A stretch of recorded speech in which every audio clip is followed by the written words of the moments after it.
हिस्सों में प्रशासन ने वीपीएन के उपयोग पर प्रतिबंध लगा दिया है। प्रशासन ने इस दिशा में सख्त कदम उठाते हुए वीपीएन का गैर कानूनी इस्तेमाल करने वालों के खिलाफ कार्रवाई शुरू कर दी है। अब तक 24 लोगों को पकड़ लिया गया है जिन पर गैर कानूनी तरीके से वीपीएन का इस्तेमाल करने का आरोप है।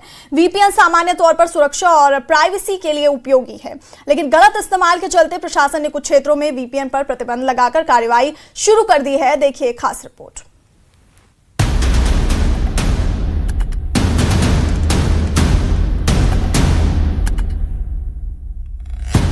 जम्मू कश्मीर के कुछ हिस्सों में वीपीएन यानी वर्चुअल प्राइवेट नेटवर्क पर बैन लगाने के आदेश जारी किए गए थे। आदेश के तहत सभी व्यक्तियों, संस्थानों, साइबर कैफे और इंटरनेट सेवा प्रदाताओं को वीपीएन सेवाओं पर रोक का पालन करना अनिवार्य किया गया था।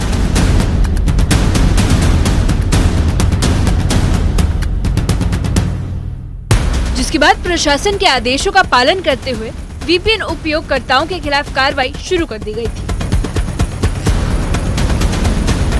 29 दिसंबर को बडगाम में वीपीएन को बैन करने के आदेश जारी किए गए थे, जिसके बाद पुलिस चारों तरफ अपनी पैनी नजर बनाए हुए थी।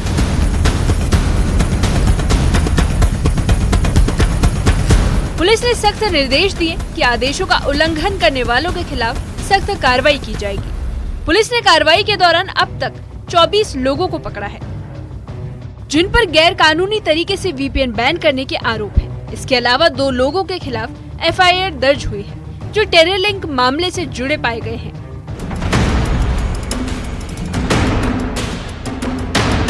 जम्मू कश्मीर के मुख्तलिफ मकामात पर इंतजामिया ने वीपीएन यानी वर्चुअल प्राइवेट नेटवर्क को बैन किया है और शहरियों को आगाह किया है वीपीएन चलाने से गुरेज करे।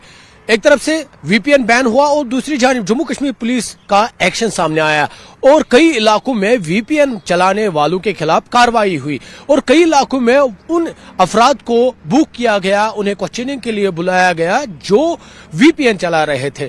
जम्मू कश्मीर में भी जो इंतजामिया है उन्होंने वीपीएन को बैन किया। दरअसल उन्होंने खदशा जाहिर किया है कि सिक्योरिटी जो है, मुल्क की सिक्योरिटी है, खासकर जम्मू कश्मीर की सिक्योरिटी है, वो कहीं ना कहीं से कंप्रोमाइज ना हो, इस तरह से उन्होंने ये इकदाम उठाया हो। और उसके बाद जिस तरह से हालिया दिनों हमने देखा पुलिस का एक्शन भी सामने आया है और कई इंडिविजुअल्स को बुक किया गया है जो वीपीएन चला रहे थे। हालांकि पहले ही वीपीएन को बैन किया गया है और शहरी को आगाह किया गया था कि वीपीएन चलाने से गुरेज के, लेकिन उसके बाद भी कुछ ऐसे अफराद थे जो वीपीएन वर्चुअल प्राइवेट नेटवर्क चला रहे थे। और जिस तरह से कल बडगाम पुलिस ने प्रेस रिलीज जारी करते हुए ये कहा कि उन्होंने 24 अफराद को जो वीपीएन चला रहे थे उनको बुक किया है। उन्होंने कहा कि इसमें से 2 एफआईआर भी दर्ज की है और ये 2 एफआईआर उन अफराद के खिलाफ दर्ज की गई है जो जिनका कहीं ना कहीं से कुछ ना कुछ जो टेरर रिलेटेड बैकग्राउंड था और कहीं ना कहीं वो नेशनल सिक्योरिटी के लिए खतरा बन सकते थे और उनके लिए अब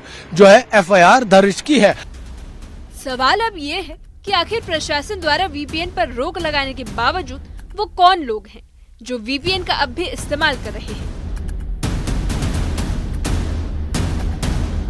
इंटरनेट पर सुरक्षा और प्राइवेसी बढ़ाने के लिए वीपीएन एक अहम उपकरण बन गया है। वीपीएन आपके इंटरनेट कनेक्शन को एन्क्रिप्ट करता है, जिससे आपका डेटा सुरक्षित रहता है। ये असली आईपी एड्रेस को छिपाकर एक नया आईपी देता है और डेटा को सुरक्षित टनल के माध्यम से ट्रांसमिट करता है। इससे हैकर्स और थर्ड पार्टी द्वारा आपकी ऑनलाइन गतिविधियों पर निगरानी रखना मुश्किल हो जाता है। वीपीएन उपयोगकर्ताओं को ज्यादा प्राइवेसी और सुरक्षित ब्राउजिंग का अनुभव प्रदान करता है। आज के डिजिटल युग में ऑनलाइन सुरक्षा और डेटा की गोपनीयता के लिए वीपीएन का इस्तेमाल बेहद जरूरी माना जाता है, लेकिन कुछ ऐसे मामले भी सामने आए हैं जहाँ वीपीएन का गलत इस्तेमाल किया जाता है। वीपीएन का इस्तेमाल संवेदनशील या गुप्त जानकारी छिपाने के लिए किया जाता है। वीपीएन के जरिए साइबर अपराधी अवैध या संदिग्ध काम कर सकते हैं। कुछ प्रतिबंधित या अवैध वेबसाइटों तक पहुंच बनाने में भी वीपीएन का इस्तेमाल होता है। साइबर अपराधी वीपीएन का फायदा पहचान की चोरी और व्यक्तिगत जानकारी चुराने के लिए उठाते हैं। वीपीएन की मदद से नेटवर्क में घुसपैठ या दुर्भावनापूर्ण गतिविधियां छिपाई जा सकती हैं। आईटी एक्सपर्ट हैं रवि शांडू। रवि जी, अब क्योंकि अब ये वीपीएन को जो है बैन किया गया है, किस तरह से गलत इस्तेमाल हो सकता है इसका? देखिए, बिल्कुल जो वीपीएन है, वीपीएन एक छुपा हुआ रास्ता है। ये एक रास्ता है कि आप इंटरनेट में जाएंगे, आईएसपी जो इंटरनेट सर्विस प्रोवाइडर है, एयरटेल है फॉर एग्जांपल, उसको पता नहीं लगेगा आप क्या भेज रहे हैं। एक टनल के माध्यम से आप सर्वर पे भेजेंगे पहले डेटा एनक्रिप्टेड वे में, और सर्वर से वो डेटा आपकी नेक्स्ट डेस्टिनेशन पे जाएगा। मैं एग्जांपल के तौर पे आपको बताता हूं कि फॉर एग्जांपल व्हाट्सएप है, आप व्हाट्सएप में कोई भी चैट भेजे, वीडियो भेजे, वो आईएसपी को पता भी नहीं लगेगा कि ये व्हाट्सएप का मैसेज है। वो पहले सर्वर पे जाएगा और सर्वर से वो दुनिया के किसी भी कोने, पाकिस्तान या कहीं पे भी कांटेक्ट के लिए यूज किया जा सकता है।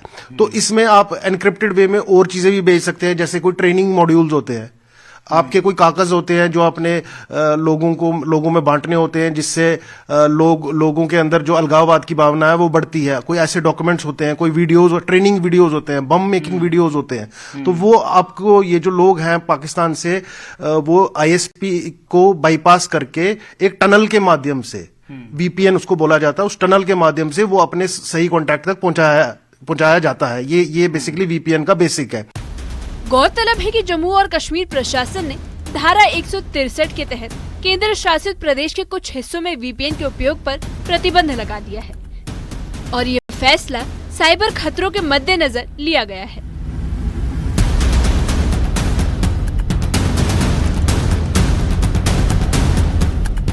यहाँ पर सिम वेंडर्स के खिलाफ भी कार्रवाई हुई और जिस तरह से मैंने पहले ही जानकारी दी, जो दिल्ली ब्लास्ट हुआ था, जो दिल्ली का एपिसोड हुआ था, उसमें जांच एजेंसियों को यह मालूम हुआ कि जो मुलजिमीन है, जो लोग मुलव्वस है, वो प्राइवेट नेटवर्क्स के जरिए, गूस सिम कार्ड्स के जरिए पाकिस्तानी हैंडलर्स के राब्ते में थे और उसके बाद ये कार्रवाइयां हो रही है। और कहीं ना कहीं अगर हम कहेंगे, सिक्योरिटी एजेंसियां हर वो मुमकिन कोशिश कर रही है जिससे जो अनलॉफुल एक्टिविटीज में लोग मुलव्वस है वो ना करें, उनको रोकने के लिए इस तरह की जो कार्रवाई है वो अमल में लाई जा रही है। और इसी तनाजुर में जो वीपीएन है उसे भी बैन किया जा चुका है।